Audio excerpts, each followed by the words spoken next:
El circo, ese universo lleno de maravillas y asombros, ha sido históricamente un crisol donde lo extraordinario encontraba un escenario. Dentro de aquella carpa multicolor, junto a acróbatas, domadores y payasos, existió durante mucho tiempo un componente particular y controvertido, el espectáculo de variedades humanas, a menudo llamado el show de raros. En estos espacios, personas con discapacidades físicas visibles, condiciones médicas raras o características corporales inusuales eran exhibidas para el entretenimiento y la curiosidad de un público deseoso por admirar lo diferente, lo anormal. La fascinación por lo monstruoso o lo prodigioso no es exclusiva del circo ni de la era moderna. Desde la antigüedad, las anomalías físicas han sido objeto de temor, veneración o simple curiosidad. En las cortes reales, era común la presencia de personas con enanismo, bufones, o gigantismo, consideradas entretenimientos exóticos. Ferias medievales y mercados ya presentaban a individuos con características inusuales. Sin embargo, fue en el siglo XIX, con el auge del circo moderno impulsado por figuras como P.T. Barnum, cuando la exhibición de rarezas humanas se sistematizó y comercializó a gran escala, convirtiéndose en una atracción central y lucrativa. Barnum, un maestro del marketing y la exageración, entendió el apetito del público por lo insólito. Su museo americano en Nueva York, y más tarde su circo, el maravilloso show en la Tierra, presentaban un desfile de individuos que desafiaban las normas de la apariencia física. Estos incluían a personas con microcefalia, a menudo llamados cabezas de alfiler o eslabones perdidos, siameses como Channy en Bunker, mujeres barbudas como Annie Jones, personas con gigantismo como Anna Swan, o con enanismo como Charles Stratton, General Tom Sam, quien se convirtió en una celebridad internacional. También se exhibían personas con ectrodactilia, el chico langosta, hiperkeratosis epidermolítica, el hombre elefante Joseph Merrick, aunque su caso es más complejo y su exhibición fue a menudo fuera del circuito circense principal, o condiciones de la piel como la ictiosis, la familia de piel de reptil. El lenguaje utilizado para presentar a estos individuos era crucial. Los promotores creaban narrativas elaboradas, a menudo sensacionalistas y ficticias, para aumentar el misterio y la atracción. Se les presentaba como errores de la naturaleza, maravillas médicas, seres exóticos de tierras lejanas, o en algunos casos, con connotaciones casi sobrenaturales. Esta narrativa no solo atraía al público, sino que también deshumanizaba al individuo, reduciéndolo a su característica física más prominente. La pregunta sobre por qué estas personas se unían al circo es compleja y no admite una respuesta única. Para muchos, en una época donde las oportunidades laborales y la aceptación social para individuos con discapacidades severas eran prácticamente inexistentes, el circo ofrecía una alternativa a la mendicidad, el asilo o una vida de total dependencia y reclusión. Aunque a menudo explotadora, la vida en el circo podía significar un ingreso regular, comida, un techo, aunque móvil, y, en algunos casos, una forma de fama y reconocimiento. Figuras como el general Tom Sam, bajo la tutela de Barnum, amasaron fortunas considerables y gozaron de un estatus de celebridad que pocos podían alcanzar. Myrtle Corbin, la mujer de 4 piernas, también tuvo una carrera exitosa y una vida familiar. Estos ejemplos, sin embargo, no deben ocultar la realidad de muchos otros cuyos salarios eran miserables, cuyas condiciones de vida eran precarias y cuyo control sobre su propia imagen y narrativa era nulo. Además del factor económico, el circo podía ofrecer un sentido de comunidad. Para individuos que habían sido marginados o ridiculizados por la sociedad normal, el entorno del circo, con su diversidad de personas y su aceptación tácita de lo diferente, podía sentirse como un refugio. La rareza de cada individuo determinaba su valor en el espectáculo y, por ende, su estatus dentro del grupo. Aquellos con condiciones más espectaculares o convincentes podían negociar mejores condiciones, mientras que otros permanecían en la base de la pirámide. El público que acudía a estos espectáculos lo hacía movido por una mezcla de motivaciones. La curiosidad era, sin duda, el motor principal. En una era precientífica para la mayoría de la población, estas exhibiciones ofrecían un vistazo a lo desconocido, a los límites de la forma humana. Para algunos, había un componente de búsqueda de conocimiento, un intento rudimentario de entender la diversidad del cuerpo humano, aunque filtrado por la lente distorsionadora del espectáculo. Sin embargo, esta curiosidad a menudo iba acompañada de miedo, repulsión o una superioridad moralizante. La exhibición de freaks reforzaba la idea de normalidad al contrastarla con lo anormal. El espectador podía sentirse aliviado de su propia normalidad al observar a aquellos que se desviaban de ella. La risa, el asombro y el horror eran reacciones comunes, y los promotores sabían cómo manipular estas emociones para maximizar el impacto del espectáculo. A pesar del ambiente predominantemente explotador y deshumanizante, sería un error considerar a todos los participantes de los freak shows como víctimas pasivas. Muchos demostraron una notable capacidad de agencia, negociando sus contratos, controlando su imagen pública hasta donde les era posible, e incluso utilizando el espectáculo para sus propios fines. Algunos artistas aprendieron a gestionar sus finanzas, a invertir sus ganancias y a asegurarse una vida confortable después de retirarse del mundo del espectáculo. Otros desarrollaron talentos adicionales como la música, el canto y habilidades manuales que presentaban junto a su rareza física, añadiendo capas a su identidad y demostrando que eran más que su condición.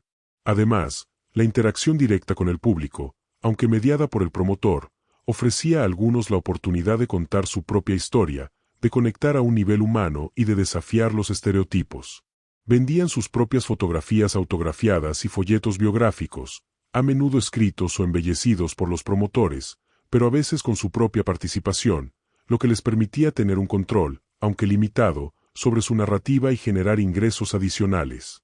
Y aunque este tipo de entretenimiento fue desapareciendo por múltiples razones médicas, legales y de índole moral, en el siglo XXI con ayuda de la tecnología y de múltiples plataformas, es posible encontrarse con distintas figuras públicas que su única forma de entretener al público es mediante su ignorancia, falta de educación o anormalidades físicas que nos hacen recordar y compararlos con aquellos proclamados como fenómenos de manera malintencionada, por aquellos promotores que con tal de ganar fama y dinero, exhibían a este tipo de personalidades más vulnerables. La cultura de la celebridad, ese panteón moderno donde dioses y diosas de la pantalla, la música o el deporte son entronizados y escrutados con fervor, es un fenómeno omnipresente. Sus vidas, logros, fracasos y hasta sus elecciones más mundanas se convierten en materia de consumo público. Dentro de este vasto universo de interés, existe un nicho particular de fascinación, a menudo más complejo y cargado de matices, aquel dirigido hacia las figuras públicas que viven con discapacidades de diversa índole. Figuras como Stephen Hawking, desafiando las limitaciones extremas de la esclerosis lateral amiotrófica para revolucionar la física teórica. Stevie Wonder, cuya ceguera no le impidió convertirse en un genio musical, o Nick Vujicic, nacido sin extremidades y hoy orador motivacional de fama mundial, son presentados como ejemplos de superación. Sus historias parecen gritar que no hay obstáculo insuperable, que la voluntad humana puede triunfar sobre la adversidad física. Esta narrativa del super creep, el super tullido o super discapacitado, aunque superficialmente positiva, es profundamente problemática. Como señaló la activista Stella Young, este enfoque tiende a objetivar a las personas con discapacidad, convirtiéndolas en herramientas para que las personas sin discapacidad se sientan mejor consigo mismas. No importa lo mal que esté tu día, podría ser peor, podría ser esa persona. Reduce la complejidad de una vida a una sola faceta, la superación de la discapacidad, ignorando otros aspectos de su identidad, sus talentos intrínsecos, que podrían existir independientemente de su discapacidad, y, crucialmente, las barreras sistémicas y sociales que enfrentan. La fascinación aquí puede derivar en una forma de alivio egoísta más que en una verdadera apreciación. Ver a una figura pública navegar los desafíos de una discapacidad puede humanizarla, haciéndola parecer más real y vulnerable en un mundo de apariencias a menudo superficiales. El público puede sentir una afinidad, proyectando sus propias luchas en la experiencia de la celebridad. Esta curiosidad por una experiencia vital diferente puede ser genuina. La celebridad ofrece una ventana, aunque sea parcial y mediada, a esas realidades. Sin embargo, esta empatía puede ser superficial si no va acompañada de una comprensión más profunda de los problemas estructurales y se queda en la mera compasión o lástima, emociones que la mayoría de las personas con discapacidad no desean. Para las personas que viven con discapacidades, ver a alguien como ellos alcanzar el éxito y el reconocimiento público tiene un poder inmenso. La representación importa. Actores como Peter Dinklage, achondroplasia, quien ha desafiado consistentemente los roles estereotipados para personas de baja estatura, o Marlee Matlin, actriz sorda ganadora del Oscar, no solo abren puertas en sus respectivas industrias, sino que también validan las experiencias y aspiraciones de millones.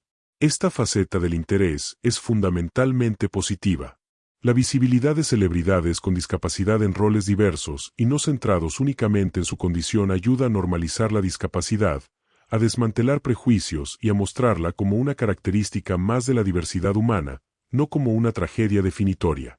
El público general, al ver estas representaciones, puede comenzar a cuestionar sus propios sesgos y a entender mejor la riqueza y variedad de la experiencia humana. Los Juegos Paralímpicos, por ejemplo, han hecho un trabajo extraordinario en mostrar la capacidad atlética y la determinación, cambiando percepciones a nivel global. La naturaleza humana es inherentemente curiosa, especialmente hacia aquello que se percibe como diferente o fuera de norma. En el caso de las celebridades con discapacidad, esta curiosidad puede tener un doble filo. Por un lado, puede ser una búsqueda inocente de comprensión. Por otro, puede deslizarse hacia el voyerismo, un deseo de observar la rareza o el drama de la vida de otro. El factor extraordinario juega un papel. Se percibe que estas personas han tenido que superar no solo los desafíos inherentes a cualquier carrera de alto perfil, sino también los obstáculos adicionales impuestos por su discapacidad. Esto puede llevar a una admiración genuina, pero también a una especie de espectáculo, donde la discapacidad se convierte en el centro de la narrativa, magnificando la lucha para el consumo público. La cobertura mediática a menudo explota este ángulo, sensacionalizando las dificultades. Las redes sociales han alterado este panorama, permitiendo a las celebridades, y a cualquier persona, un mayor control sobre su propia narrativa. Figuras públicas con discapacidad pueden compartir sus experiencias de manera más directa y auténtica, construyendo comunidades y desafiando las representaciones mediáticas tradicionales. Esto puede fomentar una conexión más genuina y menos filtrada. Sin embargo, la naturaleza curada de las redes sociales también presenta sus propios problemas. La presión por mantener una imagen, incluso una de autenticidad vulnerable, puede ser agotadora. Además, el anonimato relativo de Internet puede dar lugar a comentarios invasivos, capacitistas o simplemente crueles, exponiendo estas figuras a un escrutinio aún más intenso.